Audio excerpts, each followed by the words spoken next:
Binintahan ng apoy ang abot-tanaw ng kulay kahel.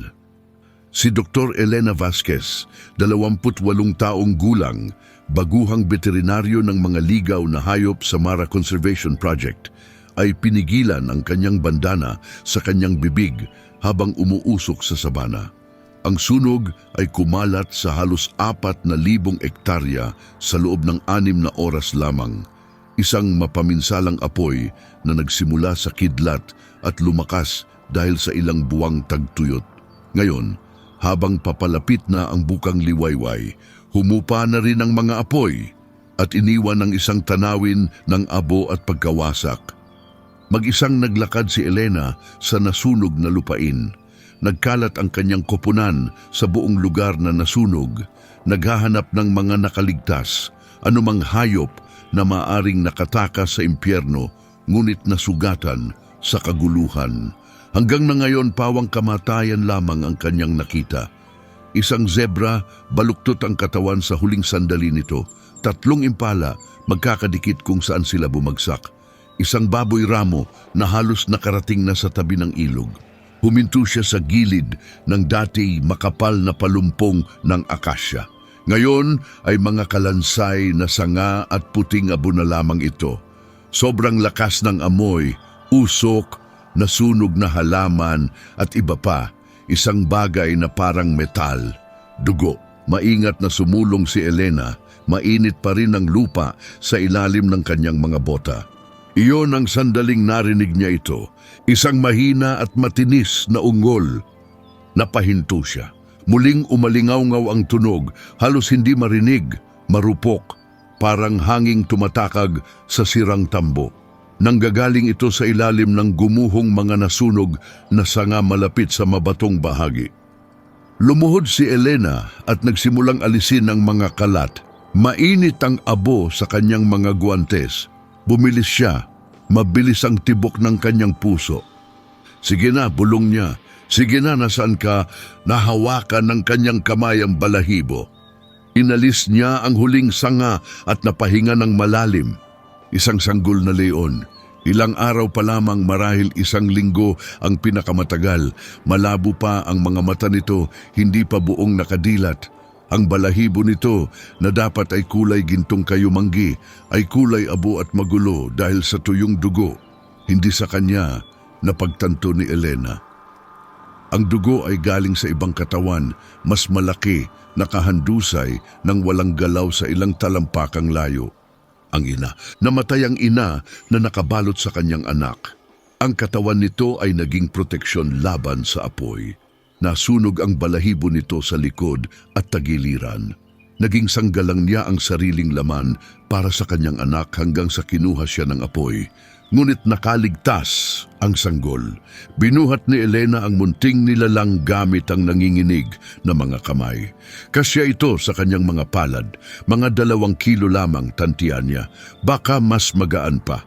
Muling umungol ito, ang manipis at desperadong tunog na iyon, at bumuling-buling ang mukha nito patungo sa kanyang dibdib. Naghahanap ng init, ng tibok ng puso, ng isang ina na wala na. Hawak na kita, bulong ni Elena, nanginginig ang boses. Hawak na kita, munti. Niyakap niya ang sanggol sa kanyang katawan at kinuha ang kanyang radyo.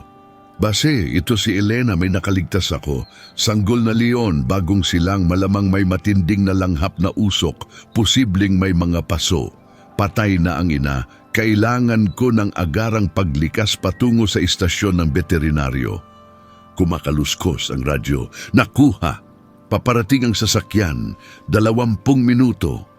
20 minuto. Tumingin si Elena sa sanggol sa kanyang mga bisig. Mababaw ang paghinga nito, mabilis, halos wala na. Kailangan mong lumaban, mahinang sabi niya. Lumaban ka lang. Kaguluhan ng istasyon ng veterinaryo. Nalunod ng sunog ang maliit na pasilidad. Puno ang bawat silid ng paggamot. Mga nasunog na antelope, mga ibong na pinsala ng usok, isang batang cheetah na nasunog ang mga palad ng paa. Gumagalaw ang mga kawani ng may kontroladong pagmamadali, pagod ang mga muka. Inangkin ni Elena ang isang sulok ng silid operasyon at nagsimulang magtrabaho. Kritikal ang kalagayan ng sanggol. Napakababa ng temperatura ng katawan kahit mainit ang apoy. Nagsisimula na ang pagkabigla. Mahina ang oxygen, hindi regular ang tibok ng puso, parang ibon na nakulong. Sige na, bulong ni Elena, inilalagay ang maliit na maskara ng oxygen sa nguso ng sanggol. Samahan mo ako. Ang unang oras ay parang malabong panaginip ng mga IV line, mga kumot na nagpapainit at maingat na mga dosis ng gamot na binilang para sa katawan na mas magaan pa sa pusa. Nasira ang mga baga ng sanggol, sinunog ng usok ang malambot na tisyu at bawat paghinga ay may basang kaluskos na nagpakirot sa tiyan ni Elena. Bandang hating gabi, naging matatag na ang kalagayan ng sanggol.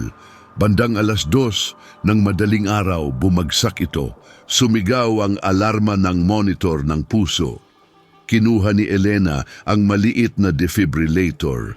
Tumigil ang puso ng sanggol, isang patag na linya sa monitor. Inilagay niya ang mga paddle sa napakaliit na dibdib. Layo! Umigting ang katawan. Wala. Layo! Wala! Nakahandusay ang sanggol sa mesa, nakasara ang mga mata nito, hindi na umangat ang dibdib nito. Tinitigan ni Elena ang patag na linya. Nanginginig ang kanyang mga kamay. Nakakita na siya ng kamatayan dati.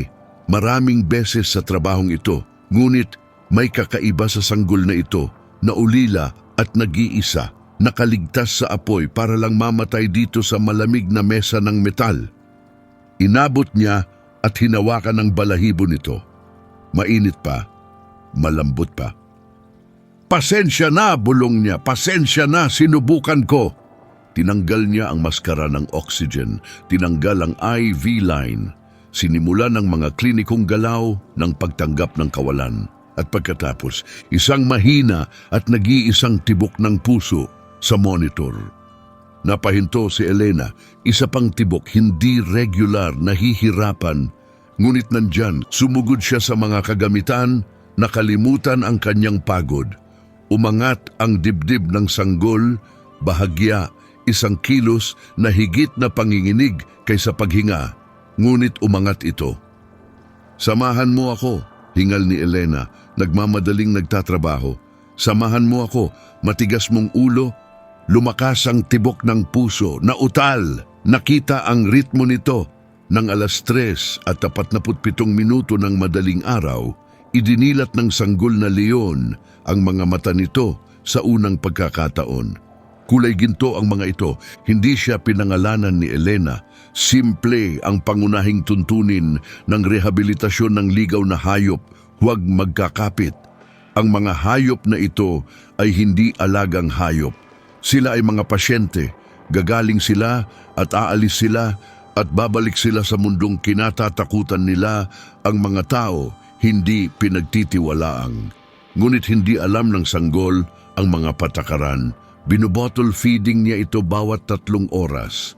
Sa unang linggo, masyadong mahina ito para sumuso ng maayos at kinailangan niyang ipatak ang gatas sa bibig nito gamit ang syringe, patak-patak na maingat. Hahawakan nito ang kanyang daliri gamit ang maliit na paa nito habang kumakain, isang instinct lamang, walang iba, ang parehong pagkakahawak na gagamitin sana nito para maging matatag laban sa tiyan ng ina nito. Ngunit hinawakan nito ang kanyang daliri sa bawat pagkakataon. Sa bawat pagkakataon. Sa 2nd linggo, sapat na ang lakas nito para kumain mula sa bote. Minasahe nito ang kanyang braso habang umiinom, kalahating nakapikit ang mga mata nito, umuugong sa tunog na hindi talaga pagnyaw, hindi nagngingiyaw ang mga leon, ngunit malapit doon, isang pagyanig ng kasiyahan. Sa 3rd linggo, nakakakad na ito. Hindi matatag noong una, nadudulas ang malalaking paa nito sa sahig ng klinika, ngunit determinado.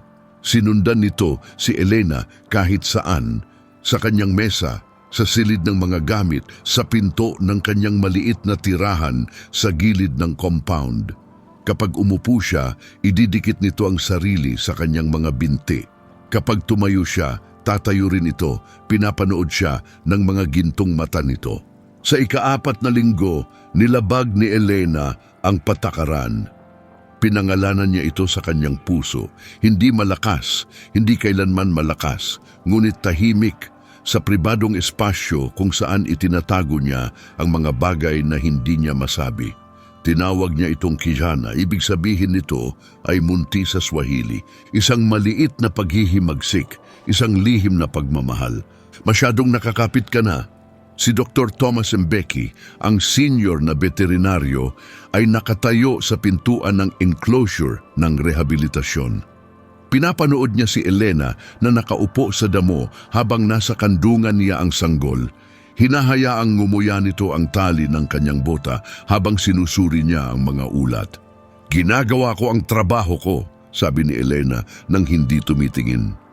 "Ang trabaho mo ay ihanda siya para sa pagpapalaya.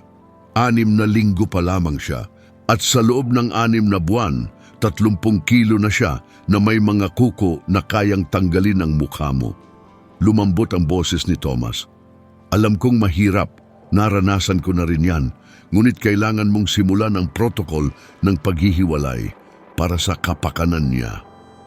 Matagal na tahimik si Elena, natapos na ng sanggol ang tali ng bota at ngayon ay pinaglalaruan ang tangkay ng damo, magulo at tapat ang mga galaw nito.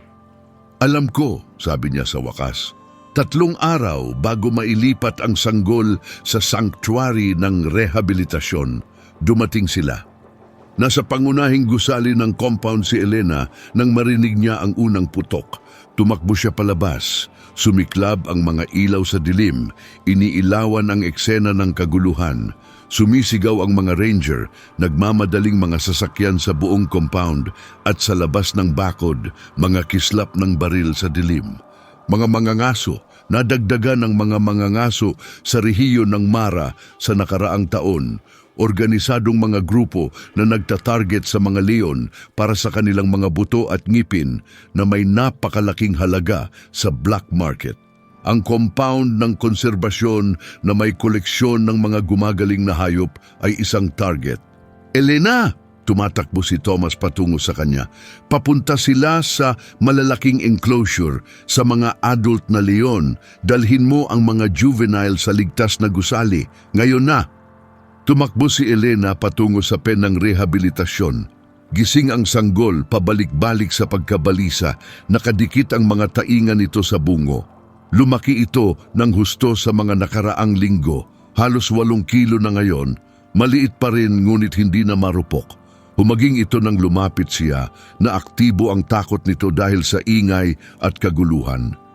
"Ako ito," hingal niya, nanginginig ang mga kamay habang binubuksan ng enclosure. "Ako ito, okay lang." Isang pagsabog, isang sasakyan na tumama sa panlabas na bakod. Tumakbo ang sanggol, hindi patungo kay Elena, palayo, palabas sa pinto ng enclosure, sa puwang ng bakod ng compound na napunit dahil sa pagkabangga at papunta sa dilim ng sabana. "Hindi!" Hinabol ito ni Elena nang walang pag-iisip. Sa likod niya, sumisigaw si Thomas ng kanyang pangalan, ngunit hindi siya tumigil, hindi siya makatigil. Nilamon siya ng kagubatan sa loob ng ilang segundo, makapal na palumpong, maguluhang mga ugat, dilim na sobrang sukdulan na halos hindi niya makita ang sariling mga kamay. Tumakbo siya ng parang ilang oras, ngunit marahil ay ilang minuto lamang. Humupa ang mga putok sa likod niya, pumulupot ang gabi. At pagkatapos, isang kamay ang tumakip sa kanyang bibig. Hinatak siya pabalik, itinapon sa isang puno at natagpuan ang sariling nakatitig sa mukha ng isang lalaki na may riple. Mangangaso, ngumiti ito, may sinabi sa wikang hindi niya naintindihan. Itinaas ang sandata nito. Isang mababa at umuugong na ungol, na walang ngiti ng lalaki. Mula sa kadiliman sa likod ni Elena may gumalaw. Sumikad ng ligaw ang ilaw ng mga ngaso at nakakita ng 2 gintong mata, mababa sa lupa, sumasalamin sa liwanag.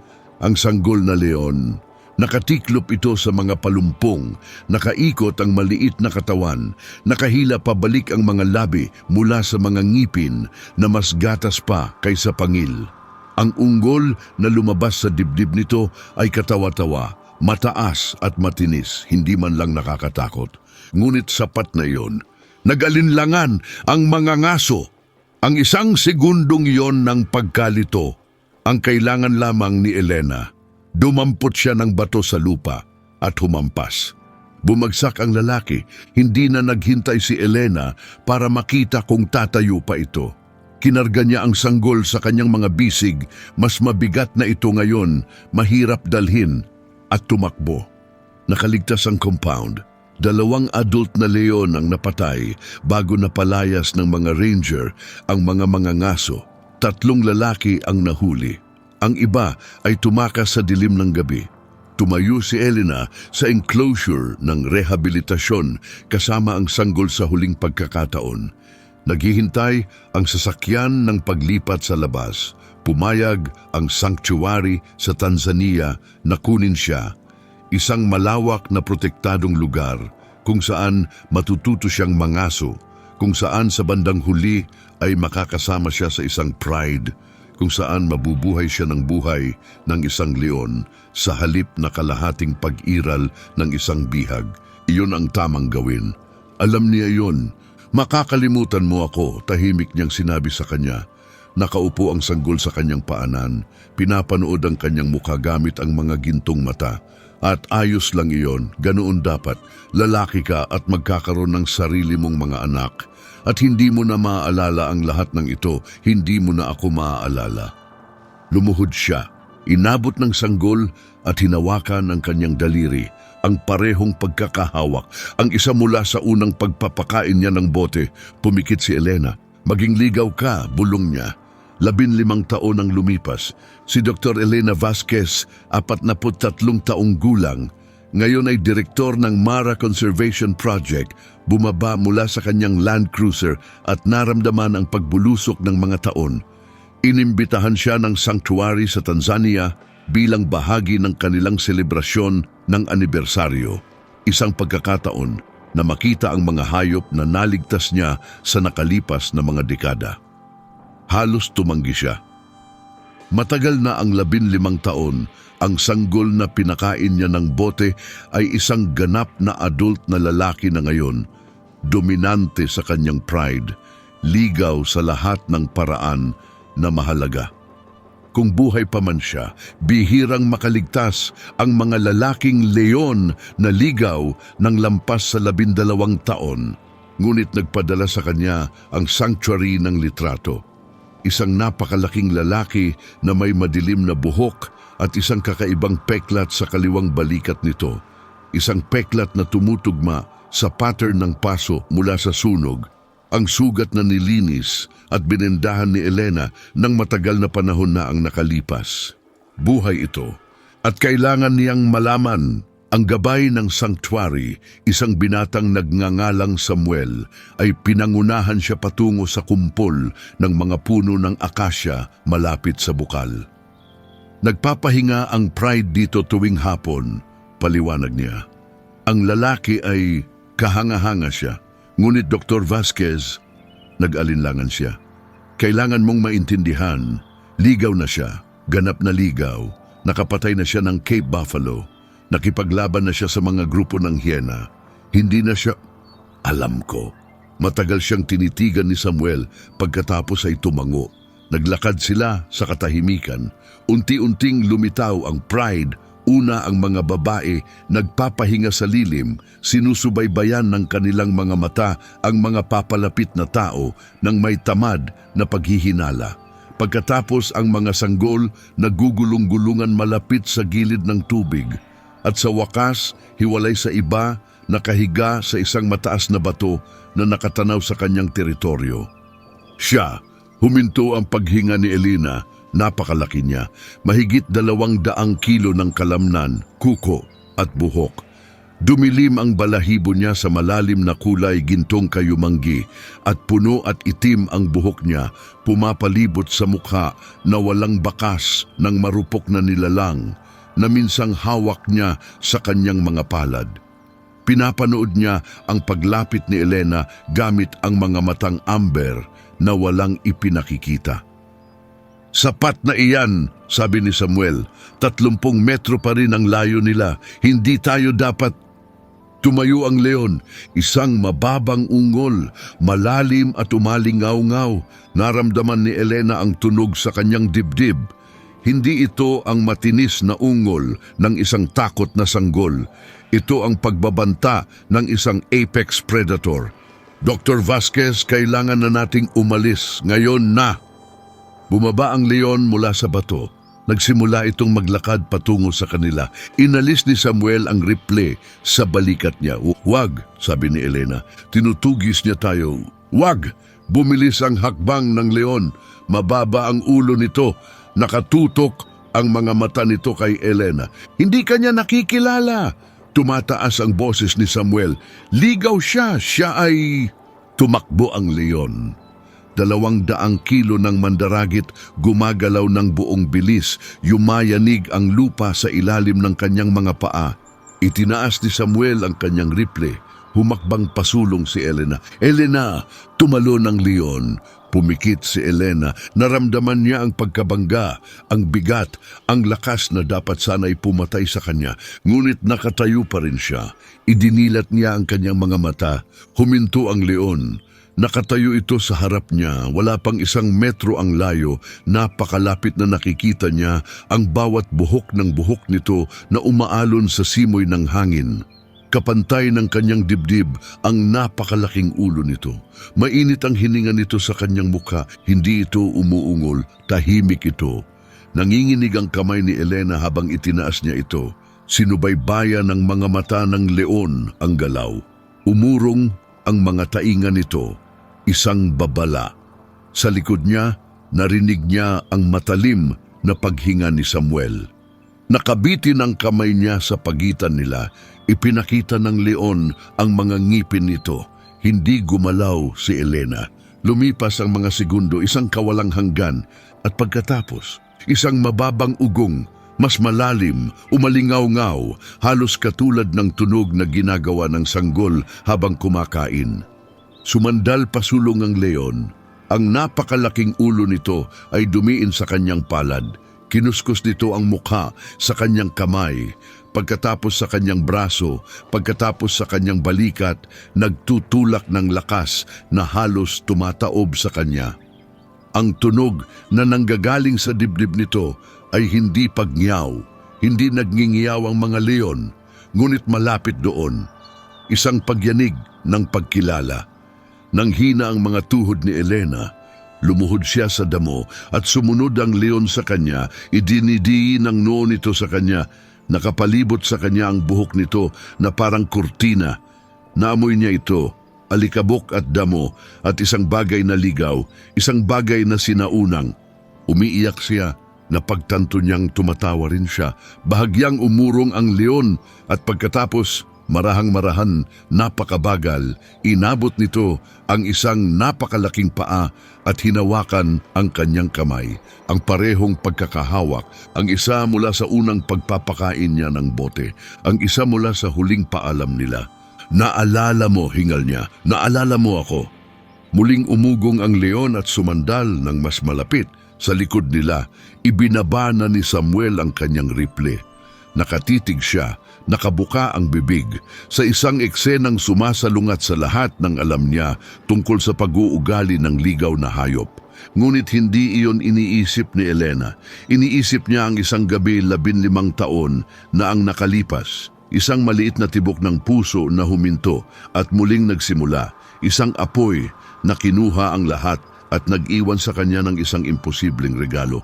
Sinabi niya na makakalimutan siya nito. Hindi ito nakalimot. Nanatili si Elena sa sanctuary ng 3 araw pa. Bawat hapon, bumabalik siya sa kagubatan ng akasya. Bawat hapon, humiwalay ang napakalaking lalaking leon mula sa kanyang pride at lumakad para salubungin siya. Hihiga ito sa damo sa tabi niya, ang napakalaking ulo nito na nakapahinga malapit sa kanyang tuhod habang ikinukuwento niya ang mga tao na lumipas.